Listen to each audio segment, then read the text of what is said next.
Hey, this is Bill Wynn with the cryptocurrencygroup.com, and what we're going to do in this video is take a look at, was watching Shark Tank.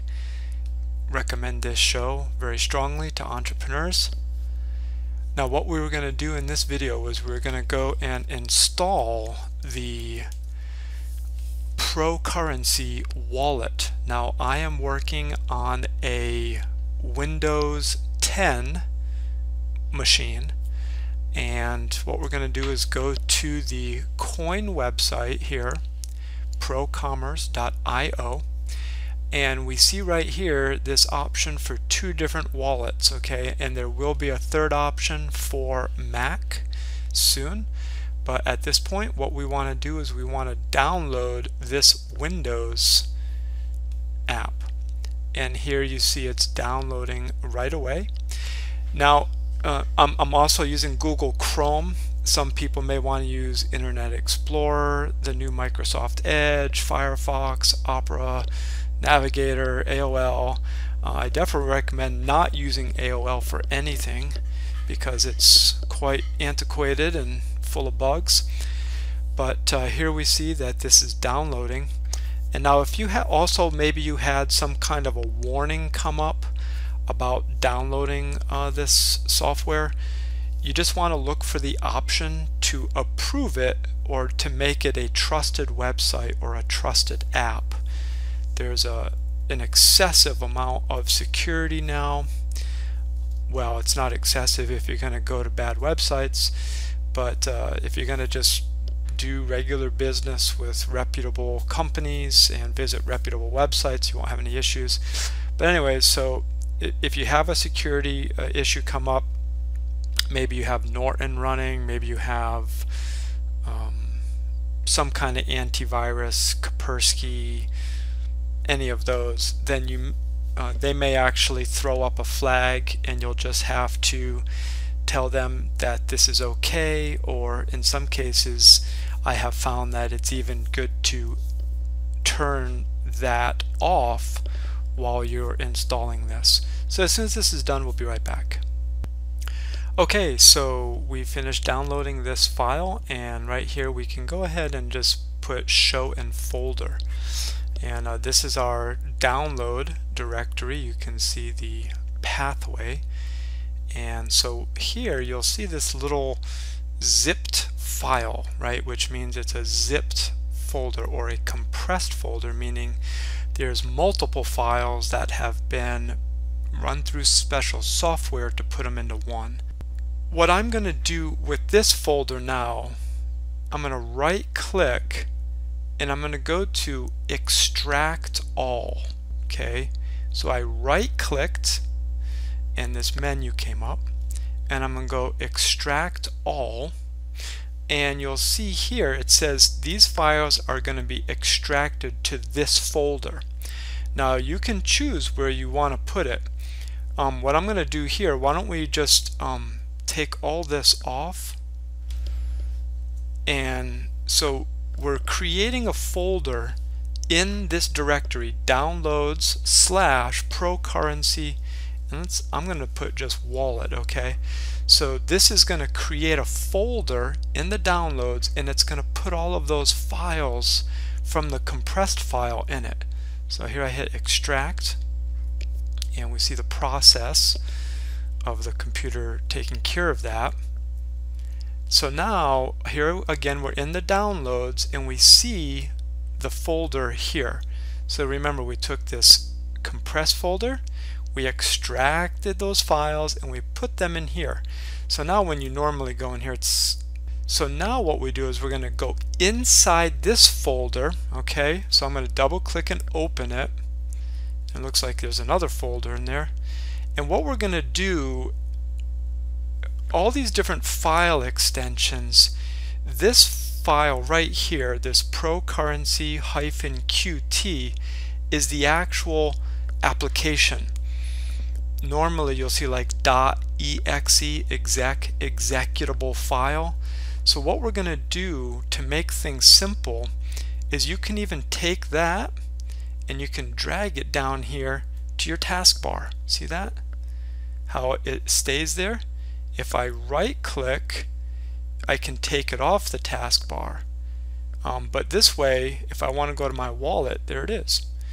You could also right click and go to this send to. Now remember, in this video you can pause it at any time.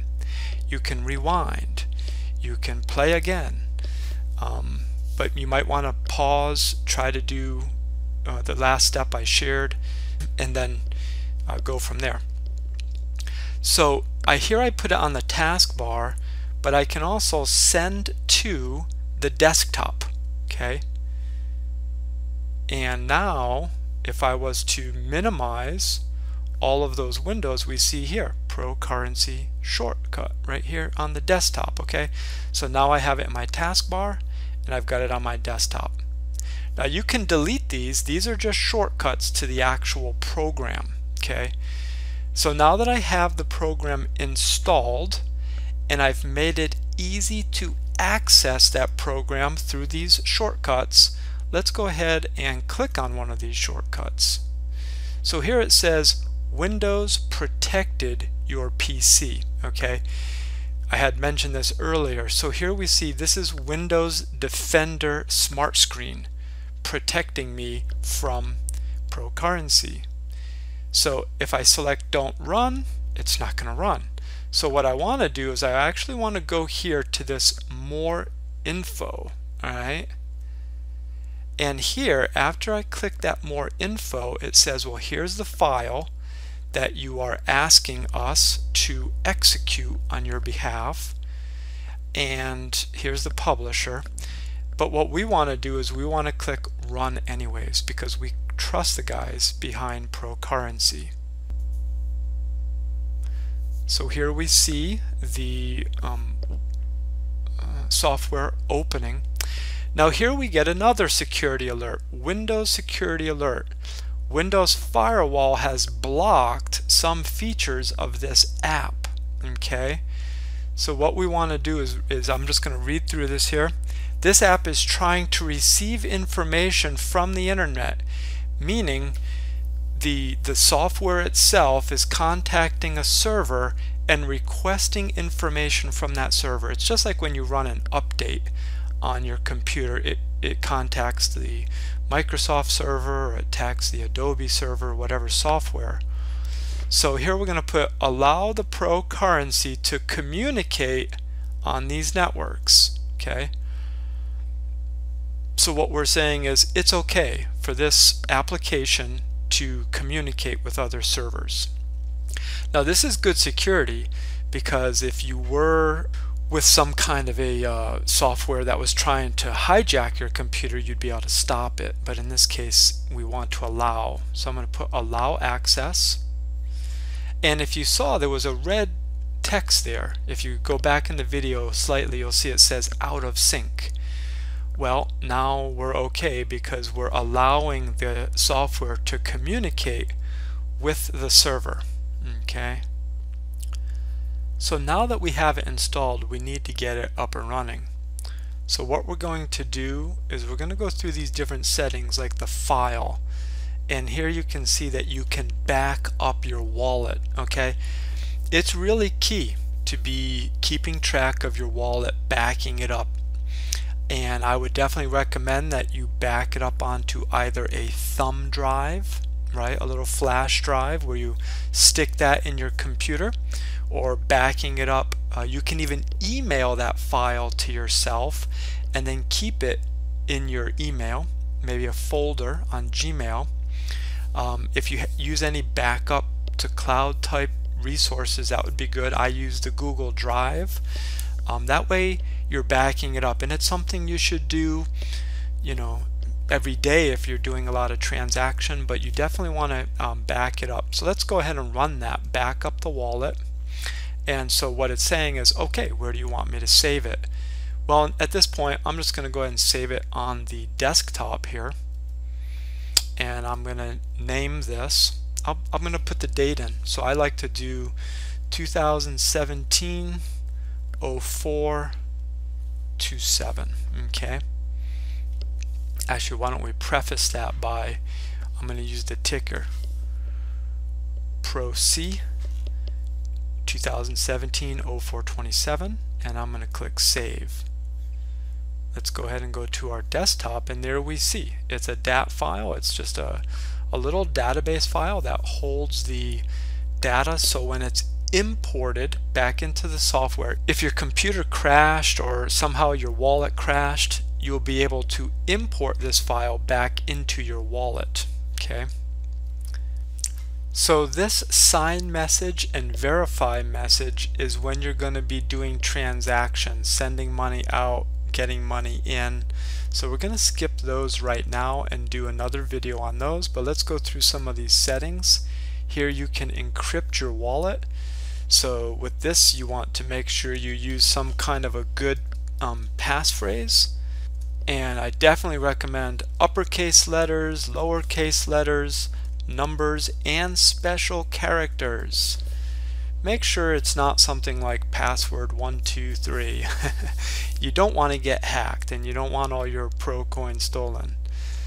Okay, so here it says, if you encrypt your client and lose your passphrase, you will lose all your coins. Are you sure you want to encrypt your wallet? This is so important. Make sure you do not lose the passphrase. If you believe that you could lose it, then don't encrypt it. But here again, this is a passphrase. Write it down. Put it, email it to yourself so you have it in your email account. Put a file on a cloud drive. Put it on a thumb drive. Tattoo it on your forehead. Well, maybe your cheeks, one of them, one of all four. But regardless what it is, just make sure you don't lose it. Okay, at this point, because we're just kind of on the fly, I'm going to skip that for now. But you can go ahead and encrypt it, certainly a good idea. Here you have key management, and you're going to learn over time that this is going to be used to, again, request money, send money in and out. Keys are like signatures for transactions. And then let's take a look at the options here. So what we see here is if you check this, it's going to start this wallet as soon as you log into your computer. You can detach databases at shutdown to, again, protect from being hacked. Here you see that you can include a transaction fee, and it recommends that you put in a fee of 0.01. So let's go ahead and just do that. 0.01. Okay. And that would be in Pro currency. At this point, we're going to leave this staking at 0. Honestly, I don't understand that, and we'll have to learn this together. And then there's some other very technical settings here involving this wallet, and I'm sure we're going to get a lot more information on this. So at this point, I did make one change to that transaction fee. So here you see the apply button to make sure this is applied to the software so that it takes effect. Okay, and we see that it was okay. And so here you'll be able to search for transactions, and here on the help button there's some information here about Pro currency, and actually you see here a number of coins that have been involved. It's pretty cool. And then we also have about QT. So this is the software that's being used for the wallet, if you really want to be a real nerd and read all that. And so at that, we'll leave it. But here you can see where you're going to be able to send. Someone's going to give you a Pro-C address. You put the address in here. You'll be able to label it, put in like a little description, and then how much Pro you want to send to that address, right? On the flip side, you'll also be able to accept Pro, and this is going to show you how to do that. It looks like here's my address for my wallet, and I'll be able to say, okay, if you want to send 1,000 Pro, then just send it to that address. And I'm blurring these out for security. And of course this is going to be a detailed list of transactions, and here's the address book where you can keep people that you do business with regularly. So for example, when you put this label, you might want to put on the label Richard Marks, right? And then when I have my transactions come, it'll show Richard Marks, and I can also add Richard to my address book here so that there's always something going in and out, and I can keep track of that. Okay, so there's installing it. Someone asked about the out of sync. Well, we saw that when we connected it to the server, by allowing this computer and the software to communicate with the server, that went away. And here's a little bit about the wallet. We'll be coming back with some more detailed information about all of those technical settings in the wallet at a later date. Like this video, subscribe to the YouTube channel so we can keep you up to date.